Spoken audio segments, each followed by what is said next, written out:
L'humour, un domaine dans lequel il faut se faire une place. C'est le cas de Jules Boischu qui présente son premier one-man show tous les samedis au Théâtre Béot Saint-Martin à Paris. Faire rire les gens, le hobby favori du jeune homme depuis le début de sa scolarité. Il a voulu faire de sa passion son métier. Mais qui est vraiment Jules? Et pourquoi avoir choisi l'humour plutôt que le journalisme?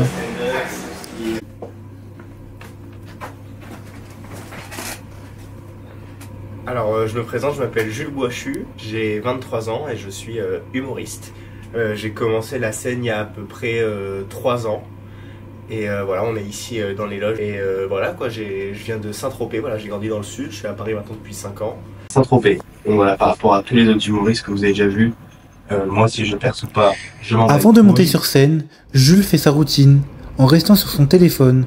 Visiblement, il ne stresse pas. Alors moi, ce que j'aimais pas forcément dans le journalisme, c'était tout ce qui était l'encadrement et le côté très strict et où on n'avait pas forcément un droit de parole et un droit d'expression sur plusieurs sujets. Je sais que par rapport en fonction des chaînes sur lesquelles on peut travailler, il y a une ligne éditoriale à respecter et elle n'est pas forcément en raccord avec les idées que j'ai. Le beau Saint-Martin, est-ce que vous êtes chaud? Ouais, la salle est pleine, c'est génial. Non, voilà, je me présente aux amis, je m'appelle Jules, j'ai 23 ans et je suis né à Saint-Tropez. Voilà, donc sachez-le, par rapport à tous les autres humoristes, moi si je perce ou pas, je m'en bats les couilles. Non, voilà, c'est très cool. Très cool de venir à Saint-Tropez. Après, j'ai remarqué que j'étais le seul mec au monde quand il disait je vais au bled, tout le monde venir avec lui. Voilà, ça c'est les avantages de Saint-Tropez, visiblement.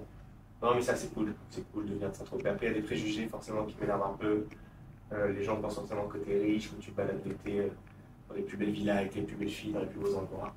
Alors qu'en vrai, c'est exactement ça. Alors, je peux toujours mentir. Et je trouvais que dans l'humour, il y avait un côté tout le contraire, quoi. On peut parler de ce qu'on veut, on peut même raconter des choses sur lesquelles certains journalistes ou certaines chaînes ne veulent pas forcément expliquer. Donc non, je trouvais qu'il y a une certaine liberté dans l'humour que je trouve super et ça me permet moi d'écrire et de dire un peu ce que je veux. Les répétitions s'enchaînent et la salle ne semble pas l'impressionner. Et avec le public, ça donne quoi? S'il vous plaît.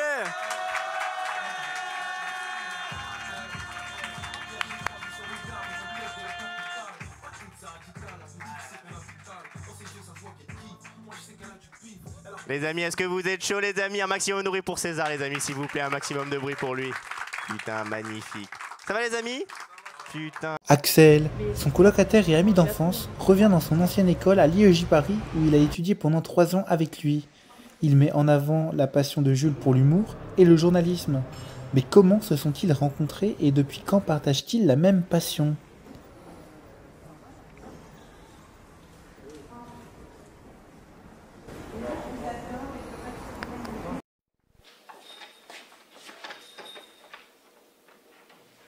Alors pour le coup, moi qui le connais quand même très bien, Jules a toujours été un peu à vouloir se montrer et tout, que ce soit dès le début, au collège, au lycée, un peu fauteur de troubles, le camarade qui va un peu faire rire la galerie, tout ce genre de choses.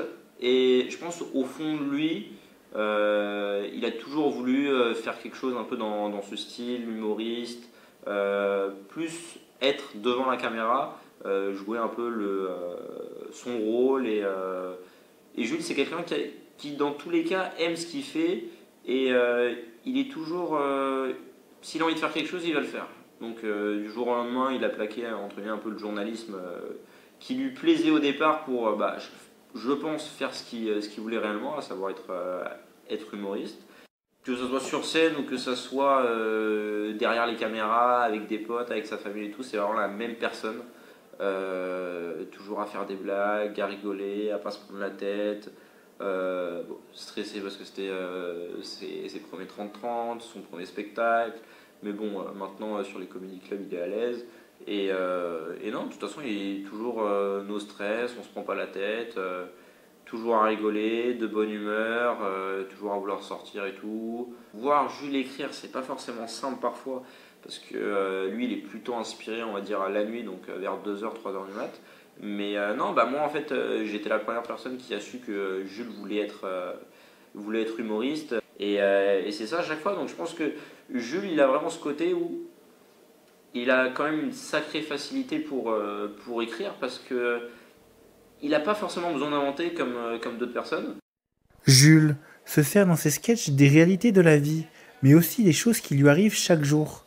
Parfois, c'est de l'improvisation. Pour écrire, il a besoin d'un environnement convivial. Chez lui, c'est là qu'il est à l'aise pour son écriture.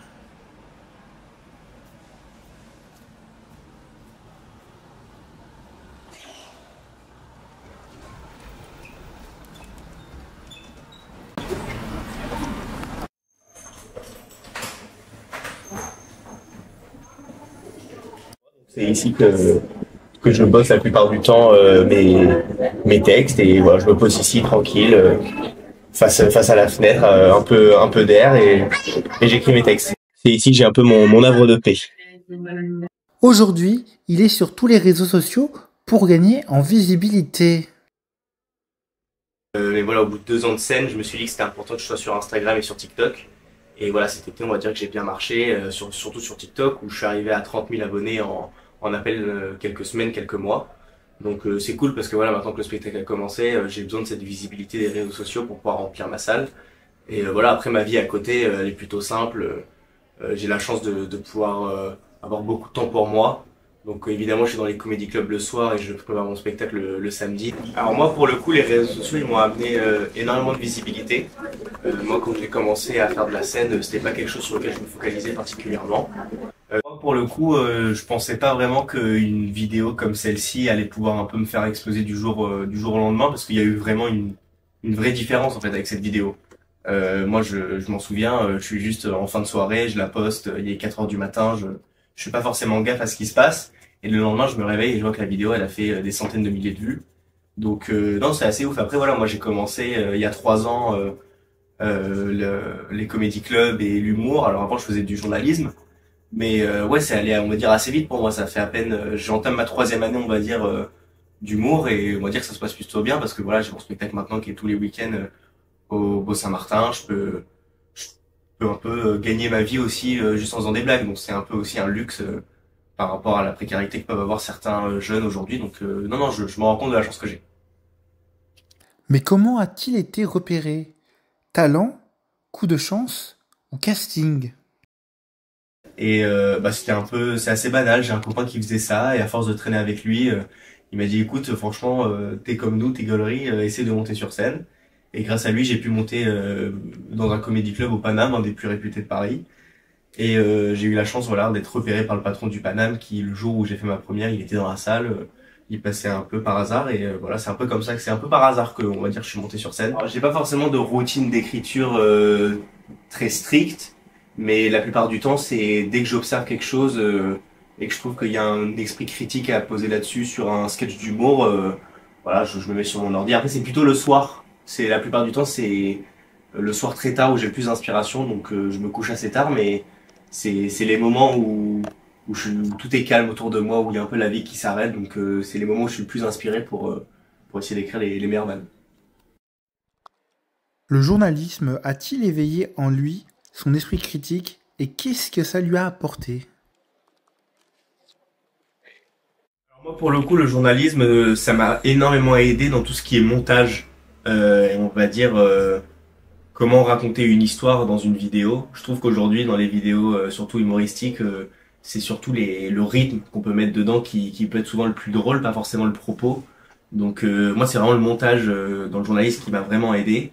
Et pour le coup, savoir utiliser aussi tout ce qui est tout ce qui est dans l'audiovisuel. Je me rappelle de certains cours voilà, tout ce qui était avec la caméra et les valeurs de plan, ça m'a beaucoup aidé. Ouais. Son premier one-man show, intitulé After, se jouera au théâtre Beau Saint-Martin à Paris tous les samedis jusqu'en décembre. Les amis, est-ce que vous êtes chauds, les amis? Un maximum de bruit pour César, les amis, s'il vous plaît, un maximum de bruit pour lui. Putain, magnifique. Ça va, les amis? Putain.